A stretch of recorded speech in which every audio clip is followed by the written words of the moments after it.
ছয়টা। এবার ছন্দা দেবী বার্ষিক 8% চক্রবৃদ্ধি সুদের হারে কিছু টাকা 2 বছরের জন্য ধার করলেন। চক্রবৃদ্ধির সুদ 2496 টাকা হলে ছন্দা দেবী কত টাকা ধার নিয়েছিলেন তা নির্ণয় করি। তাহলে কি বলে যে ছন্দা দেবী একটা টাকা ধার নিয়েছিল, কত টাকা ধার নিয়েছিল আমরা জানি না, কিন্তু সেটা 8% সুদের হারে 2 বছরের সুদ কত হয়েছে না 2496 টাকা। তাহলে সুদ কত টাকা হচ্ছে দেওয়া আছে, কিন্তু কত টাকা সুদটা হয়েছে সেটাই আমাদেরকে বার করতে হবে। তাহলে চ্যানেলে যদি প্রথম হয়ে থাকো তাহলে লাইক ও সাবস্ক্রাইব করে দাও আর দেখতে থাকো ছন্দা দেবী কত টাকা ধার নিয়েছিল। ছয়টা। ধরি ছন্দা দেবী ধার নিয়েছিল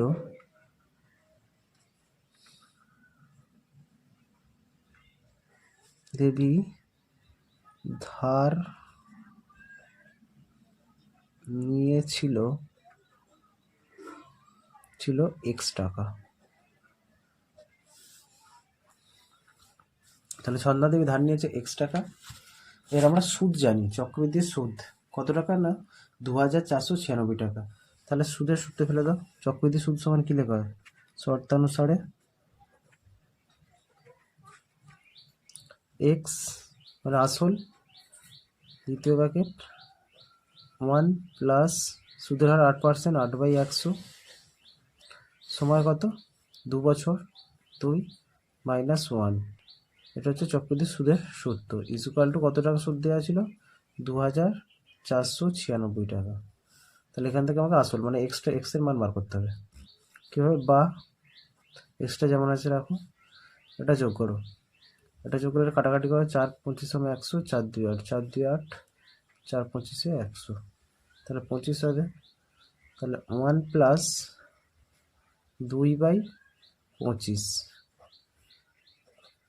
হোল স্কোয়ার মাইনাস 1, দ্বিতীয় ব্র্যাকেট সুদ সমান 2496, বা এক্স, এটা যোগ করলে গিয়ে 25 লসক হয় 25 আর 2 27, তাহলে 27/25 whole square minus 1,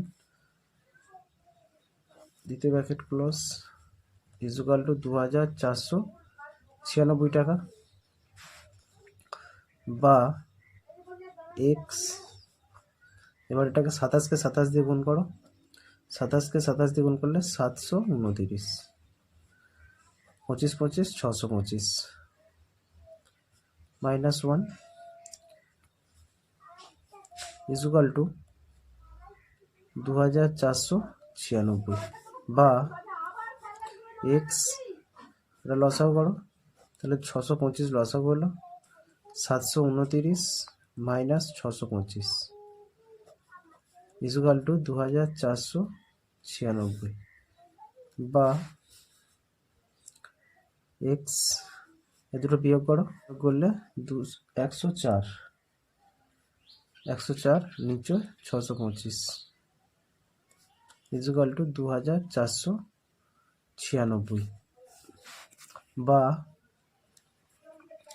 x equal to কী লেখা হবে 2496, আর এটা উল্টে বসবে, গুণ ওপরে 625 নিচে 104, এখানে কাটাকাটি করো, 2 দিয়ে কাটো, 2 দিয়ে কাটলে কত হয় 2 5 10, 2 2 4, এটাকে 2 দিয়ে কাটো, 2 1 2, 2 2 4, 2 4 8, 2 8 16, আবার দেখে লাস্টে জোড় সংখ্যা, এখানে জোড় সংখ্যা, আবার 2 দিয়ে কাটো, 26, 26 দিয়ে 52 কাটো, 2 6 12, 2 2 4, 2 4 8 24, 13 2 26, 13, এরপর 2 দিয়ে কাটো, 2 3 6, 2 2 3 6, 2 1 2, 2 2 4, 312, 312কে 13 দিয়ে কাটলে 13 24 312, তাহলে 625 আর হচ্ছে 24, এ দুটোকে গুণ করো, বা এক্স সমান 625 আর 24 গুণ করলে 15,000, 15 হয় 3টে 0, তাহলে 15,000 টাকা। অতএব তিনি ধার নিয়েছিলেন নিয়েছিলেন এক্স ধরেছিলাম, তাহলে এক্সের মান কত হচ্ছে 15,000, তাহলে 15,000 টাকা তিনি ধার নিয়েছিলেন 15,000 টাকা। 6টার মতো 7টাও বার্ষিক 10% চক্রবৃদ্ধির হারে সুদে পুনঃ আসল 3 বছরে চক্রবৃদ্ধির সুদ 2,648 টাকা হবে। তাহলে হিসাব করি, তাহলে সুদ হচ্ছে 2,648 টাকা, 10% সুদের হার, কিন্তু 3 বছরে। তাহলে আসলটা কত আমরা জানি না, তাহলে আসলটা বার করতে ধরি 7টা, ধরি আসল সমান x টাকা। যেহেতু আমরা জানি না ক টাকা ধার, সুদ জানি, সুদের সূত্র ফেলে দাও। শর্তানুসারে চক্রবৃদ্ধি সুদের সূত্র কি? আসল দ্বিতীয় ব্র্যাকেট সুদ 1 প্লাস সুদের হার 10% r/100, তাহলে r মানে 10/100 মাথায় কত বছরে? 3 বছরে, মাথায় 3 মাইনাস 1 দ্বিতীয় ব্র্যাকেট ক্লোজ ইকুয়াল টু 2,648 টাকা। একই রকমভাবে বা এক্স দ্বিতীয় ব্র্যাকেট রাখো, এটা 0 0 কেটে দাও, 0 0 কাটা, তাহলে 10 একে 10, তার সঙ্গে 11, 11/10 এর কিউ মাইনাস 1 দ্বিতীয় ব্র্যাকেট ক্লোজ ইকুয়াল টু 2,648 বা এক্স 11কে 3 বার গুণ করো আর 10কে 3 বার গুণ করো।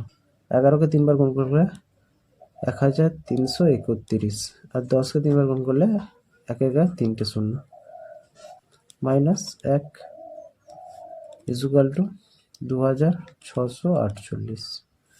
এবার এটাকে বিয়োগ করো, বা এক্স গুণিতক 1000 লসক হলো, তাহলে 1,331 মাইনাস 1000 একে 1000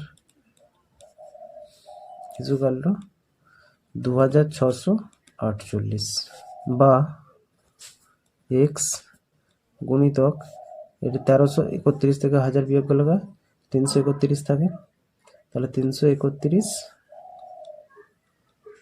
বাই 1000 ইকুয়াল টু 2,648 বা এক্স ইকুয়াল টু, এটা উল্টে বসবে, 2,648 গুণিতক 1000টা উপরে আর নিচে 331 30 8 দিয়ে গুণ করো, 8 একে 8, 8 3 24 4, হাতে হলো 2, 8 3 24 26, 331 8 2,848 এই 2,648, তাহলে 8 দিয়ে বা এক্স ইকুয়াল টু 8,000, 8 দিয়ে গুণ করে দাও, অতএব আসল সমান 8,000 টাকা। এই 8,000 টাকা সুদ হয় 2,648 টাকা 3 বছরে। তোমরা এতক্ষণ দেখছিলে ম্যাথ সলভ। ভিডিওটা যদি ভালো লেগে থাকে সাবস্ক্রাইব করে বেল আইকনটি ক্লিক করো, যাতে পরবর্তী ভিডিও তোমার কাছে প্রথম পৌঁছায়। ভিডিও শেষে একটাই বলবো, সকলে সুস্থ থাকো, ভালো থাকো আর দেখতে থাকো আমার চ্যানেল ম্যাথ সলভ।